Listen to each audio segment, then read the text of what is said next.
Welcome to the Focus. Pas de hasard que des rendez-vous. Sadika la Big Family, c'est votre frérot le Z. Bienvenue dans The Focus. Aujourd'hui, je suis avec mon frérot Famas. Ouais, Ça va quoi, frérot? toujours Ça et va toi, bien mon frère. Ça se passe? Toujours. Merci d'avoir accepté l'invitation. Pas de problème, on est là. Voilà, on va retracer ton parcours un peu. Tu vas nous parler de tes difficultés, aussi les enseignements que tu en as tirés par rapport à tout ça. Et tu peux donner des conseils à la fin pour les petits frères. Y a pas de problème, on est là pour ça. Voilà, donc Tu ici, connais. t'es venu parler vrai. Donc voilà, on va commencer doucement. D'abord, tu peux te présenter, s'il te plaît? Moi, c'est Famas, Salif, je dis mon prénom. Ok. Tu connais, hein, pour les intimes. Euh, J'habite à Garges, hmm, quartier de la Martine. On se connaît depuis tout petit. normal depuis. Tu connais. Hmm, On a fait souvent les mêmes écoles. On joue au foot ensemble. hmm. Tu vois, voilà. On est là depuis tout petit, on n'a pas bougé. On passe la pas. Martine, on est là. Avec les parents, ça bouge pas. Normal. Est-ce que d'abord tu peux nous donner l'origine de ton blaze? Franchement, pour te répondre, je vais te dire la vérité, je l'ai pas choisi. Qui te Je l'a l'ai pas imposé? choisi. J'étais à Clermont-Ferrand en 2021 avec des frérots et tout. Ok. Franchement, un jour, il m'a blasé. Je dis, ça Famas. sonne bien, j'aime bien.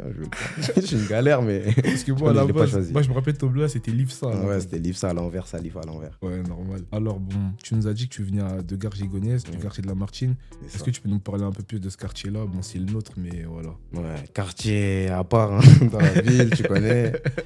Pas toujours aimé le quartier, tu connais. On a été toujours mis sur le côté. Il a été compliqué. Bien sûr. Tu connais. Il se passe ce qui se passe dans un quartier. Tu vois, on va pas rentrer dans les détails et tout. Bien Ça a sûr. été compliqué, violence, tout ça. Hum.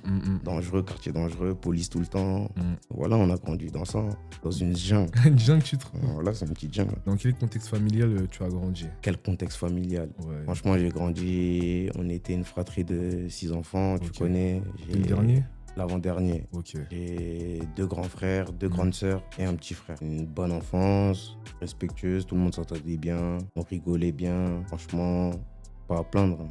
Une bonne Normal. famille, franchement. Et est-ce que tu as un souvenir fort qui est lié à la vie de ton quartier, quelque chose comme ça? C'est quoi les premières choses qui viennent en tête quand tu penses à la Martine aussi? Il y a plein de choses, que Mm. ça soit positif ou négatif. Hein. Bah, de positif, qu'est-ce qui t'a marqué? Positif, que j'ai vu des frérots réussir. Ça y est, pas Mm. beaucoup au moins, mais tu vois, on a des gens qui réussissent. ont réussi, comme ils sont sortis du lot. Après, négativement aussi, tu vois, il est connu pour ça, le quartier, un peu, hein, tu connais. Hein. Ouais. Les gens nous pointent du doigt, Ouais. tout le temps, police, tout le temps, à chaque fois, Mm. violence, c'est nous. Quand il y a un problème, c'est notre quartier, on est mal vu à chaque fois. Même des fois, le voisinage, pas tout le monde. À 80% du temps, on est bien aimé et tout. Mais après, tu vois, c'est comme ça. On est l'un des quartiers les plus pointés du doigt et tout. Après, c'est pas facile. Hein. Bah, bien Pas sûr. facile. Tu parles souvent de police. C'est quoi ton premier souvenir que tu as de la police et tes rapports que tu as avec la police, du moins? Bah, moi, franchement, j'ai vu la police très tôt. J'ai connu la police très tôt déjà. Ouais. Avec mes grands frères. et tout. Mhm. Je les ai vus tôt à la maison, perquisition. Je comprenais rien. Le matin, je me réveillais. Je voyais des policiers. Et puis après, ça continuait. Et Ouais. vas-y, après, même si c'est pas que ma famille et tout, tu vois, où ça me touche pas moi, je peux avoir mes voisins. Tu vois, on a toujours grandi dans ça. Donc en gros, si j'ai bien compris, tu arrêtes de m'expliquer que là où tu as grandi, la police, voilà, c'était souvent monnaie courante qui venait perquisitionner, pas forcément chez toi, mais limite, c'est quand tu les voyais dans le badge, tu disais, ah, ça ici, ils sont pas chez moi. Ils sont chez un tel, ils sont chez un tel. Donc le fait que tu as souvent fait face, par exemple, à des perquisitions, etc., c'était quoi ton rapport avec eux? Est-ce que tu as développé, par exemple, de l'animosité à leur regard ou bien... Je te mens pas, hein, parce ouais, que sérieusement. on n'est pas des gens, on est violents, on a la haine et tout, mais c'est en retour. Ouais. Nous, on a toujours eu ce sentiment de jamais été respectés Ouais. vis-à-vis de la police et tout. Mm. Ils nous ont toujours considérés comme des animaux, comme Ouais. des moins que rien. Il n'y a jamais eu ce rapport de respect, de leur part en tout cas, et ensuite de notre part aussi. C'est Bien sûr. éphéméroire. Mhm. C'est éphéméroire. On a grandi avec de la violence, des bavures policières. Ouais. Du coup, ça peut pas coller. On a grandi dans celle-là. Le rapport avec la police, c'était un rapport de force. Ça a toujours été un rapport de force. Justement, tu parles de bavures. Est-ce que, par exemple, tu as vu des bavures devant tes yeux? C'est quelque chose qu'on entend beaucoup à la télé, etc. Mais toi, ton expérience, est-ce que tu en as déjà vu, ressenti ou... J'ai déjà vu des proches Ouais. et c'est déjà arrivé à des Mhm. membres de ma famille. Et à moi-même, une première fois en 2013. Ok. Pas à moi-même personnellement, mais Ouais. à l'ensemble de ma famille en D'accord. 2013. Mhm. Ça avait fait le tour Ah, du ça- département, ça de avait été partout. médiatisé, C'était c'est ça médiatisé et tout. Dernièrement aussi, il y a pas très longtemps, l'année 2025, Ouais. mon petit frère, Mm. Il a été victime de bavures Bavures policières. Après, si spécialement, c'est pas ma famille aussi, on en Des- voit des potes à partout, toi. tout le temps, que Ouais. ce soit à la télé, les réseaux, même dans la ville. On en a vu des bavures qui n'ont pas été filmées, qui n'ont jamais été déclarées et tout. Bien sûr. Non, on voit tout le temps, mais Mm. les gens, si on leur raconte sur les réseaux et tout, ils vont pas nous croire. Ouais, On dit c'est qu'on est vrai. des menteurs et tout. Après, tu nous as parlé, par exemple, de tes frères. Déjà, quelle était la relation que tu avais avec tes grands frères? Quel renseignement t'en tires de leur parcours de vie? Franchement, moi, je regardais beaucoup mes grands frères. Mm. C'est comme tes modèles. Exactement. Ouais, Après, j'ai un grand frère, il est au-dessus de moi. On a 6 ans de différence, tu bien vois. sûr. T'es beaucoup plus proche de lui que les autres, mais ça veut pas dire qu'il se passe quelque chose avec les autres ou autre. Après, franchement, moi, je regardais beaucoup mon grand frère au-dessus. Ouais, lui, il a toujours voulu le bien et tout pour nous. Mais après, le destin de chacun, il est différent. Tout le Bien monde sûr. est différent. Tout le monde Bien a un sûr. destin différent et voilà. On va passer un peu sur ton parcours scolaire. Est-ce que tu peux nous parler un peu plus de ta scolarité, le collège notamment, après le lycée? En phase difficile, non, moi, à l'école, laisse tomber. Tu foutais la merde. Non, non, arrête. Si tu foutais la merde, on se dit la C'était pas vérité. pour moi, arrête. C'était pas pour moi. Ouais. Non, à chaque fois que je mettais les pieds dans un établissement, c'était dur. En tout cas, en élémentaire, avant de rentrer au collège, ça allait bien. J'étais un bon élève. Hein. Ouais. Franchement, c'est une fois que j'ai commencé à rentrer au collège, les Ouais. fréquentations, c'est plus pareil de toute façon quand tu sais, Mm. en mode l'école, le collège, le lycée, c'est plus pareil. Bien Tu sais, sûr. parce que tu rencontres des gens d'ailleurs, Ouais. t'as On d'autres mélange un quartiers et peu plus, tout. ouais. Parce que moi, j'ai le souvenir de toi. Tu connais, on a grandi ensemble et tout. Et t'étais un peu, pas turbulent, mais je dirais, peut-être t'avais beaucoup d'énergie que t'arrivais pas à Ouais, canaliser. voilà. J'étais Tu vois. hyperactif. Ouais, j'étais relou. C'est Ouais. vrai. Voilà, après, tu connais, avec le temps, j'essaye de. Ouais, t'as fait quand même un travail sur Voilà, toi, voilà. etc. Et sinon, l'école, là, c'était difficile. Chaque fois, je rentrais dans un établissement, que ce soit Ouais. lycée, collège, ça se passait pas bien. Après, vas-y, j'ai arrêté en seconde. Mhm. J'ai vu que c'était pas fait pour moi. Après, pour revenir par exemple un peu sur quand on était petit, on a abordé vite fait par exemple tes frères et sœurs et tout, mais je me rappelle, toi t'étais un petit, par exemple t'étais un peu. Toi t'étais un solon. C'est vrai. C'est vrai. Parce que on toi va pas t'avais le nier. privilège des grands frères. Ouais, c'est Tu vrai, vois c'est pas ce que vrai. je veux dire, Tu t'avais- connais, tu jouais un peu de ça. Tu Ouais. jouais un peu de ça. Non, j'étais relou un peu quand j'étais Ouais, si je j'étais me rappelle. petit. parce C'est que- vrai. Ce serait se mentir à soi-même Ouais. T'as si vu- je dis le T'as contraire. vu quand même tes frères, c'est vrai qu'ils étaient beaucoup protecteurs. Voilà, Même c'est pas que vrai. tes frères, t'avais une famille qui était beaucoup protecteur à ton égard. Mais moi, dans ma tête, des fois, je me disais, à Famas, il en abuse un peu trop. Ah, là, il m'a parlé d'une manière, je peux rien dire parce que, après, voilà, nos deux frères, ils traînaient ensemble, Tu etc. connais, voilà, et c'est tout. vrai. Mais je Je me réfléchis disais, pas comme à ce côté. voilà, même carrément, j'ai une anecdote. Il y a un terreur, un jour, il nous a menacé. Il a dit, Famas, il parle mal à qui il veut ici. Personne n'y va rien dire. C'est une dinguerie de dire ça quand même. Non mais sérieusement, voilà. Si t'as un humain bien constitué et tout, là tu peux pas dire ça. Nous, c'est du respect Ouais, qu'on avait à c'est- son le respect égard. après, Tu c'est vois. pas, ça va pas dans les deux Donc, sens. frère. est-ce que tu as remarqué aussi que moi, dans mon cas, vis-à-vis de toi, je me disais, bon, lui, en vrai de vrai, je vais le fermer. Hmm. Je préfère ne pas traîner avec lui, comme ça, il n'y aura pas de manque de respect mutuel. Et au moins aussi, j'ai pas de problème avec mon frère et voilà, il n'y aura pas une escalade. tranquille, Tu ouais, vois c'est pas ce que je veux dire. D'accord. Ouais. Est-ce que tu as remarqué, par exemple, des mecs de la cité, ils traînaient moins avec toi Ouais, inconsciemment, ouais, ça t'isolait un peu plus. Ouais, bien sûr, ça je Tu vois je pas. pouvais le remarquer, mais sur le moment même, tu J'ai vas pas pas conscience. capter et tout. Mais après, Ouais, vas-y, ouais. quand Tu grandis un peu. tu commences à capter et tout, exactement. Mais Mm. ouais, c'est. Ouais. Moi, j'ai senti qu'à un moment, d'un coup, tu as commencé à te remettre en question, à t'ouvrir un peu plus, etc. Notamment un peu, par exemple, par rapport à la coiffure. Parle-moi de cette envie soudaine de vouloir coiffer, etc. Franchement, moi, je suis un mec, avec mes mains, j'aime bien en mode, quand je sais que je peux créer des choses, j'aime bien en mode. T'es un peu manuel. Exactement, manuel. C'est parti de rien. Je coiffais mon petit frère. Un jour, Ouais. j'ai essayé, du moins, j'ai essayé. Et tu connais, c'était mon cobaye.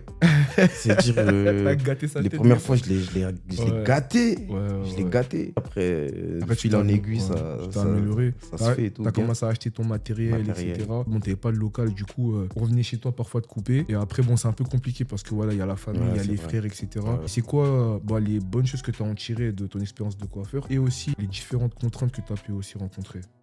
Bonne expérience, franchement. Ouais. Que, en vrai, c'est un truc balourd. En plus, c'est un truc que tu peux kiffer. C'est pas un truc où tu vas te faire chier et tout. C'est un truc que tu vas kiffer faire. Ouais. Tu vois, tu t'aimes bien en mode que la personne en mode en face, tu l'as rendu beau et tout, bien, ses contours ils sont carrés et tout. T'as capté ou pas? Ah, quand Moi, j'avais tu des- kiffes à la fin et tout. Quand j'avais toi-même. des cheveux, tu m'habilles bien, mon gars. Là, j'ai le bonnet, mais quand j'avais des cheveux, moi, je dis la vérité. Non, Tu faut m'habilles dire des bien, choses bien, c'est vrai. Tu m'as mis bien. Et en plus, ce qui était bien, franchement, bon. Après, on n'avait pas la bonne mentalité à l'époque, mais on aurait dû donner plus de force. C'est vrai, c'est vrai. Tu vois, nous on payait pas, on venait à l'œil. Et toi, t'étais en mode. Jeune, on est en mode. Toi, t'aimais ce que tu faisais. Ça moi, j'aimais ce que je faisais. J'étais pas en mode ouais, attends, je vais apprendre à coiffer parce que il me faut des thunes ou je vais. Non. Parce que attends, à chaque personne que je vais coiffer, je vais demander 15 €, jamais de la vie. Ouais. Quand même donner un billet symbolique. Tu vois pas. Après, bon, voilà, c'est quand on était petit, on était broke un peu, tu vois. Pourquoi je t'ai parlé de les difficultés que tu as pu rencontrer? Parce qu'on a senti, même à l'instant, on a vu que tu coupais moins. Tu mettais des vesquis. Je disais, Salif, c'est comment? Ouais, viens à 15h. On venait, t'étais plus là. Est-ce qu'à même un jour, on joue au synthé? Toi, c'est carrément, tu jouais plus au foot. Ça faisait longtemps. Il est venu au synthé, t'as joué. Il y a des mogos à qui t'as mis des plans là. Ils sont venus t'attraper au synthé. Tu vas nous couper aujourd'hui. Demande la commune. Allez, je m'attrape au Tu vois pas ce que je veux dire. Ouais, pourquoi tu réponds pas au téléphone? S'il te plaît, fais qu'on fait demain, on a un truc, s'il te plaît, urgent. Comment ça se fait que c'était un truc que t'aimais et du jour au lendemain, on dirait que ça te saoulait? Ouais, c'est vrai. Pourquoi? Parce que il y a des gens, justement, ils ont profité, ils pensaient m'utiliser en mode. Et moi, ça me saoulait en mode. Ouais, je comprends. T'es où tout le temps en mode? Ils pensaient que j'étais leur. Viens, tout ça en mode. Ils étaient trop opportuns. T'as capté? Bah, regarde, après, ça coïncide à un moment où, par exemple, à Gare, j'avais de tête, il y a qui me vient, il y a toi, Baxi et Théo. C'est-à-dire en mode, vous trois, vous avez commencé à couper quasiment à la même période. Eux se sont professionnalisés, en vrai. Toi, tu t'es pas forcément professionnalisé, mais j'ai l'impression que tu t'es donné les moyens de faire un truc. T'as vu, ça te convenait pas, t'as arrêté du jour au lendemain. Donc, donne-nous plus d'explications, s'il te plaît. Pardon. En vrai, tu connais, quand tu relâches prise, c'est comme dans tout, frère. Ouais. Tu baisse de motivation et tout. Après, t'as plus, je sais pas, t'es plus déter comme. Ouais, bien sûr. Après, vas-y, mais j'aurais jamais dû. Peut-être je me serais professionnalisé plus, j'aurais eu un salon aujourd'hui. Mais après, c'est pas trop tard, c'est ce que je veux. Non, bah oui, rien n'est perdu. Mais parce que, par exemple, Théo, lui, il coupait vite fait, et tu connais, il a raté des têtes, etc. Il y a des gens, même des fois, ils sont énervés contre lui. Mais lui, il a fait quoi? Il est parti prendre plus d'expérience dans un salon de coiffure. Il a coupé un peu plus. Est-ce que toi, par exemple, t'as ce bagage d'avoir coupé dans un salon de coiffure, etc., prendre un peu plus de galons, après, voilà, le reproduire dehors. Je l'ai fait entre temps, je l'ai fait plusieurs fois. J'ai déjà coiffé dans plusieurs salons et tout, en mode histoire de prendre un peu plus de main et tout, tu vois. Mais après, j'ai pas essayé de reproduire ça dehors et tout. Il y a toujours ce petit truc qui. Ça me bloque un peu et tout. Tant que je suis pas en mode plus professionnalisé et tout, j'ai pas mon truc et tout. C'est carré, tout droit et tout, je peux pas, vas-y. Là, maintenant, on va parler un peu plus de ton passage dans le rap. Du jour au lendemain, à ma grande surprise, tu t'es lancé dans le rap. Donc, d'abord, je veux savoir, c'est quoi tes inspirations? Parce que toi, ça se voit, t'es un bousier de musique. Donc, voilà, c'était qui tes inspirations? C'était quoi qui tournait quand t'étais petit? Moi, je suis génération 2001. J'écoutais tout ce que les jeunes ils écoutaient, hein, en vrai. Déjà, en 2015 et tout, j'avais 14 ans, tout le monde écoutait la même musique et tout. C'était du Niska. Parce que c'était de la trappe, Caris, tout ça. Et j'ai grandi chez moi avec mes grands frères. Tu connais, ils sont matrixés, les anciens, 50 Cent, Tupac, Dr. Dre, tout ça, normal. Après, et justement, voilà, bah, tu t'es mis à faire du rap, t'as fait quelques sons, etc. Donc, quelle expérience t'en as tiré? C'est bien, tu peux grimper vite fait, comme ça peut stagner. Tu peux être en bas comme tu peux monter vite fait. Moi, après, tu connais, c'est mauvais aussi. C'est un monde de pirates, tu connais. On va le développer un peu plus.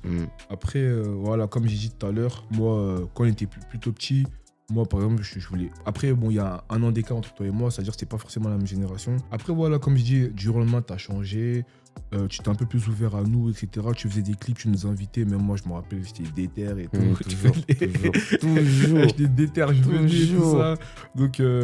Donc voilà, après, malheureusement, tu as connu la première fois la casse-prison. Ouais. J'aimerais que tu reviennes sur ce passage-là et tu nous expliques pourquoi tu étais béton et ça t'a fait quoi le premier jour que tu étais en prison? Bah, j'avais, quoi on va dire? T'es mineur ou? Ouais, bah 17 ans et demi. Peu de temps avant que j'ai mes 18 ans et tout, tu vois. Wow. Bon, j'ai fait 2 mois chez les mineurs. Ok.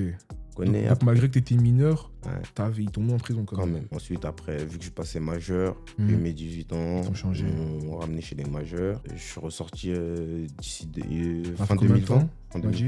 T'avais fait combien de temps? J'ai tourné 10 mois, je pense. 10 mois, c'était où? Oni? À Oni, 95. Ok, t'es au tribunal, t'apprends que tu vas passer ta nuit en prison. Comment tu le vis, heureusement?